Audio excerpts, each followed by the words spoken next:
Anong papasayan? Puro barang inaatupag niyan. Alak, barkada, nightlife. Ay, naman. 3 beses ka na nagtitake ng board exam. Sayang lang ang pera ni Mama. Ate, kuya, pwede ba? Pera naman ni Mama yun eh. Eh, bakit ba kayong gigil na gigil dyan? Dahil nagmamalasakit kami kay Mama. 6 years old na, hindi pa nagre-return sa katatrabaho dahil hindi ka pa rin nakakahanap ng maayos na trabaho. O so, sinasabi mo wala akong malasakit kay Mama, ganon? Eh, bakit meron ba? O edi ikaw na. Ikaw nang may malasakit. Ikaw nang ulirang anak. Ikaw nang magaling. Amy, kahit sa amin wala ka ng respeto, ha? Kung sumagot-sagot ka, akala mo kaedad mo lang kami. Baka nakakalimutan mo, mas nakatatanda kami sa'yo. O edi kayo na nga ang mga bida. Ay, oo. Tama na, Aimee! tama na. Aimee! Tama na, mauubos lang ang pasensya natin sa kanya. Kuya, kung pwede lang, anak ko, kung pwede lang. Baka kung ano na nagawa ko dyan sa Aimee na yan.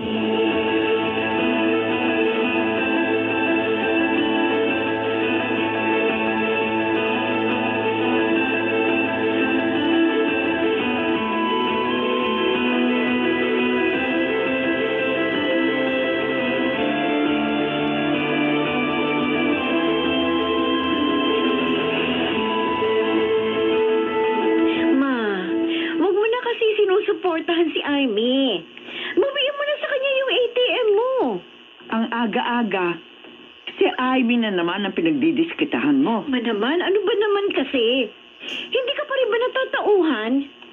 Ilang beses ka nang binigo ni Aimee. Nung nag-aaral pa siya, palagi nagbubulakbol. Yun dapat na pang-tuition niya, ginagamit niya sa bisyo, sa paggala kung saan-saan. Kaya muntik na hindi makagraduate. Ngayon naman, ilang beses nang bumagsak sa board. Ma, hindi na nakakabuti ang pangungonsinti mo sa kanya. Hindi ko siya kinukonsinte. Eh, ano ba itong ginagawa niyo? Wala ka pa kasing anak. Kaya hindi mo ko mauunawaan. Pero, Ma... Ay, mamamalengke pa ako. Ma naman eh. Kung ikaw ang nasa kalagayan ni Amy, sa tingin mo ba, susukuan kita?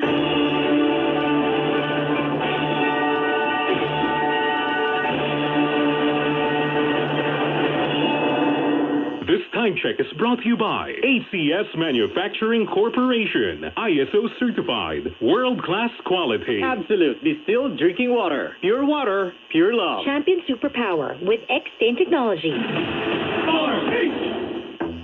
Mga balitang binabantayan. Balita ngayon mo palang malalaman. Mainit na balitang lalabas sa mga pahayagan bukas. Ngayon na ang broadcast sa TNT. Tomorrow's News Tonight. Kasama sina Ray Sibayan at Kisa Sabson. Lunes hanggang Biyernes, alas 9 ng gabi sa DZRH Radio, DZRH TV at DZRH Online. TNT. Tomorrow's News Tonight. Ang programang maghahatid ng makabuluhan at tamang kaalaman tungkol sa larangan ng science and technology. Ito ang Eskwela sa Radyo na magbibigay ng kapangyarihan sa mamamayan na maging henyo sa panunuri sa mga bagay ukol sa pag-unlad ng karunungan at kaalaman. Ito ang Radyo Henyo. Kasama ang champion na tagapagsulong ng science and technology sa bansa, si Angelo Palmones. At lalong sasaya ang makabuluhang talakayan. Ito ang aking buhay.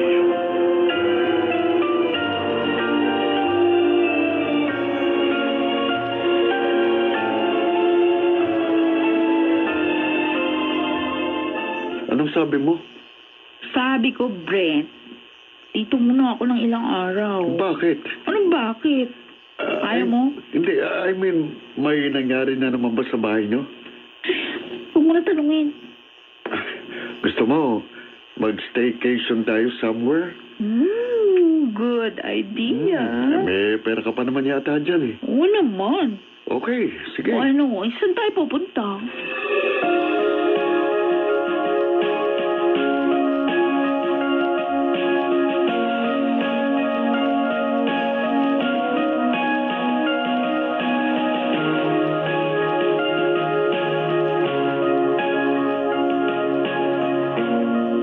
Tama naman ang dalawa. Ay, naku, isa ka pa. Hindi nagsisikap si Amy kasi nakikita niyang palagi kang andyan para saluhin siya. Kuya, kung pababayaan ko siya, sa tingin mo, saan siya pupulutin? Ay, nako. Bawat tao may kahinaan. Paano kung ito ang kahinaan ng anak ko? Kukundinahin ko ba siya at habang buhay na susumbatan ng kanyang kahinaan at mga pagkukulang? Kuya, baka imbis na umuwi pa siya sa akin, ay lalo lang siya maglayas, mapariwara at maging patapon ng buhay. Alam ko para sa inyo, na nanonood lang, ako ang mali.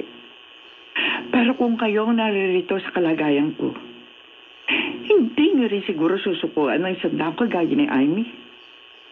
Kuya, anak ko siya. Iniluwal ko siya mula sa aking sinapupunan.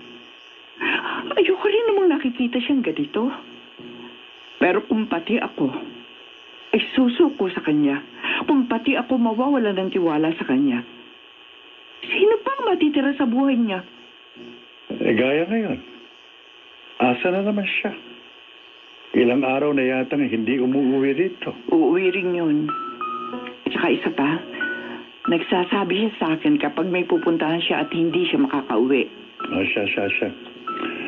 Hindi na ako makikipagtalo pa sa'yo. Basta ako, pinagsabihan lang kita.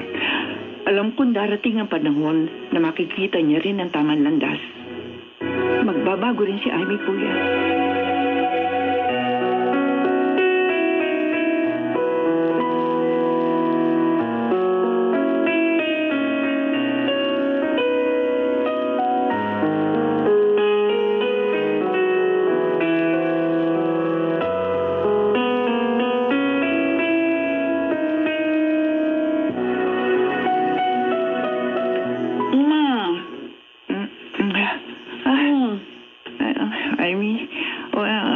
Nandito ka na pala. Bakit dito kayo sa sofa natutulog?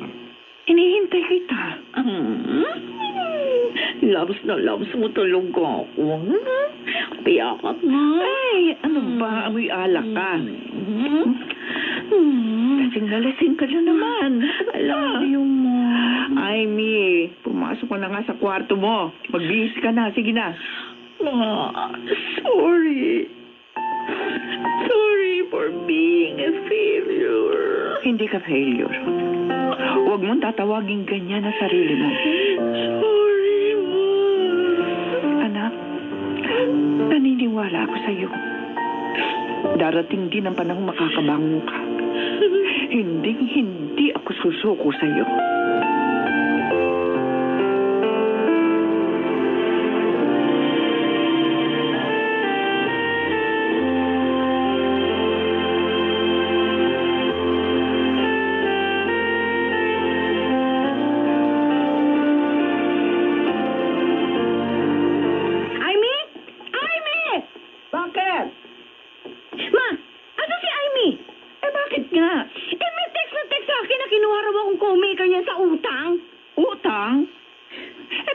Uutang si Amy.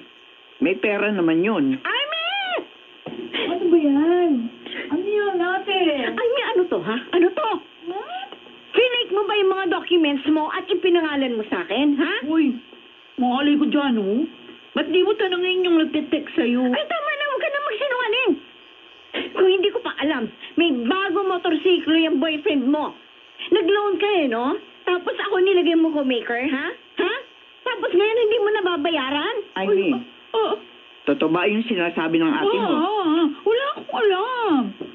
Baka nga si ate naman talaga yung umutang mo. Ano? At bakit ako uutang, ha?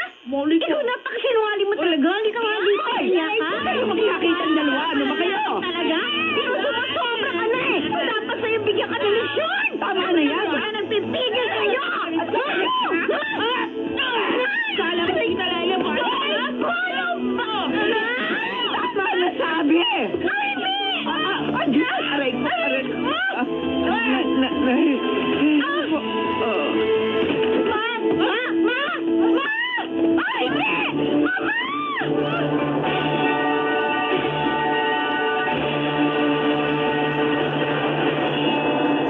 Dito sa ating dulang, ito ang aking buhay.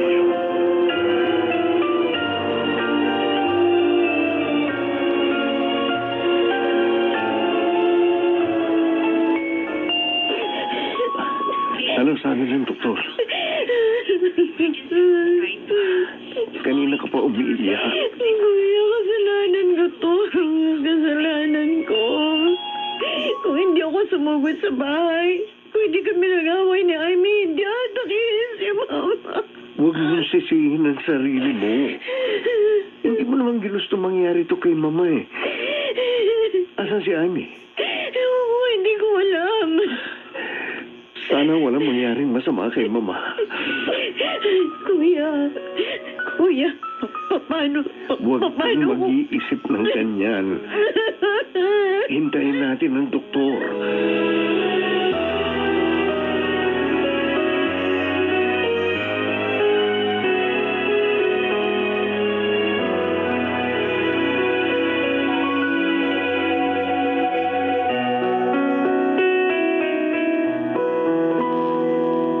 Saan naman tayo pupunta? Basta, umalis na tayo dito, Brent. Ay, may trabaho ko. Hindi ka ba nakakaintindi? Gusto ko nga umalis dito. Eh, saan nga tayo pupunta? Wala ka namang pera. Naubos na yata ang pera sa account mo. Alis tayo ng walang pera. Eh, saan tayo pupulutin yan? Mag-isip ka nga. Walang niya. Ano ko? Ngayon mo pa ako sasabihin ng ganyan? Samantalang ikaw ang dahilan kung bakit naubos yung pera ko? Ako? Oh, Baka nakakalimutan mo kung saan mo ibinibigay sa akin ang pera mo. ganun? Bakit nangingiba ako sa'yo? Ganon. Oh. Eh, kung sirain ko kaya yung motorsiklo mo ng ganito. Sirain yan. Tatawin ang motor. Pera ko naman ang pinambili ko ito eh. Uy. So, may karapatan akong gawin ko. Ano gusto kong gawin sa motorsiklo nito? Ay, tama na. Sirain ko. Tama na.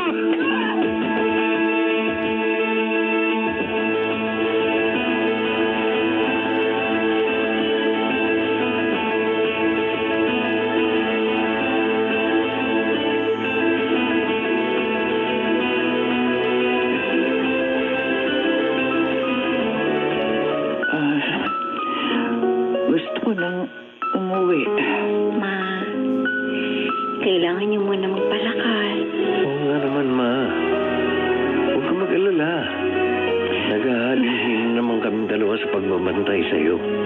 Ma, sorry. Wala kang kasalanan. Promise. Hindi ko na uli gagawin yun. Si Amy. Mamaya, pupuntahin dito, Ma. Kuya. Oh, ito na pala eh. Mama. Amy. Sorry. Tawarin mo po. Mas muna sa'yo. Oo, kuya.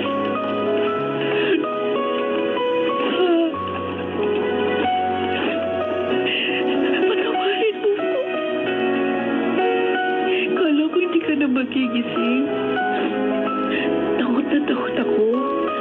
To the point na gusto ko na munang mawala. Sorry sa lahat. Patawarin niyo ako sa lahat ng mga pagkukulang ko sa iyo. Wala ka ng ibang ginawa. Kundi unawain ako. Pero ni minsan, hindi man lang ako nagsikap na suklian yung lahat ng sakripisyo mo sa akin. I kept on doing what I want.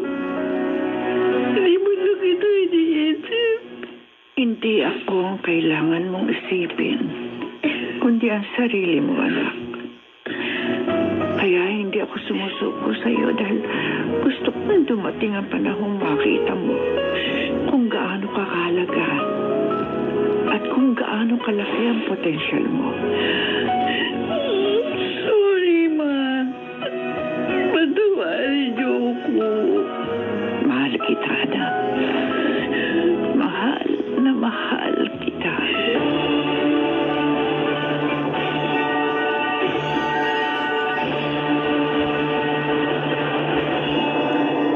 Marahil ganun ang mga ina. Sila ang huling sumusuko sa kanilang mga anak. Noong oras na yun, tsaka ko lamang nakita kung gaano katagal nang pinahahaba ni Mama ang kanyang pasensya at pag-unawa sa akin. Hindi lamang dahil anak niya ako, kundi dahil mahal niya ako. Ako si Amy, at ito ang aking buhay.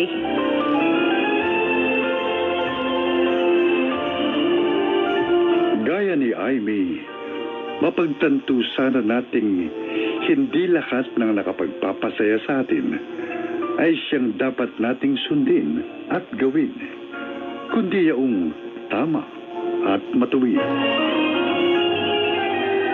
Mga nagsiganap, Junel Benamin,